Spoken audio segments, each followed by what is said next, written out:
Orang-orang Seremban, orang-orang Sendayan, orang Negeri Sembilan lah, mana yang tengah mencari rumah corner lot, korang boleh consider rumah ni. Let's go, kita review. Rumah dengan keluasan tanah 3,700 kaki persegi, dah fully renovated dan fully extended. Siap ada swimming pool kat bahagian tepi sini.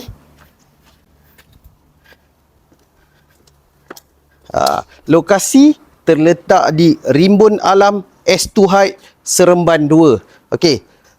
Rumah yang tersegam indah ni, depan ni, dengan keluasan 2,515 kaki persegi, ada 4 bilik dan 3 tandas. Let's go, kita masuk dalam. Selamat datang ke rumah yang cantik ni. Okey, dengan keluasan binaan 2,515 kaki persegi, inilah yang korang akan dapat. Bukan satu chandelier, 4 biji korang akan dapat. 1, 2, 3, 4. Inilah ruangan tamu dia. Ada satu store kat bahagian sini. Rumah pun owner dah buat plaster ceiling yang menarik bentuk kotak-kotak. Dah ada wainscoting, TV cabinet, siap ada pintu sliding door untuk ke bahagian swimming pool. Sini pun dah ada cermin-cermin macam ni. Inilah ruangan makan. Bahagian bawah ada satu bilik, yang mana bilik tetamu kat bahagian bawah. And then ini ruangan dry kitchen dia. Sebelah sini ada satu toilet. Kat bahagian belakang sini, dia punya tempat laundry area. Yang menariknya, inilah dia kawasan kegemaran kaum-kaum ibu. Bulan puasa ni, kat sinilah korang boleh buat pelbagai resepi. Khairul Aming, Cik Sayang, Hamdan Mubarak, kat sini semua. Tengok dengan tema biru pastel macam ni.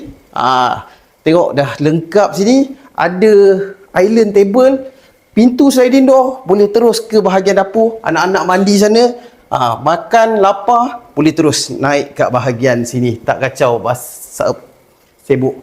Jom, kita naik tingkat atas.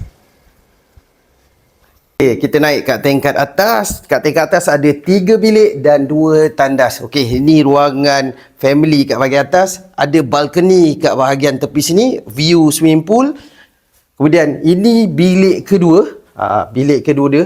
Saiz boleh tahan besar macam ni. Sesuai untuk anak perempuan lah bagi abang, sebab anak perempuan dia perlukan space yang besar.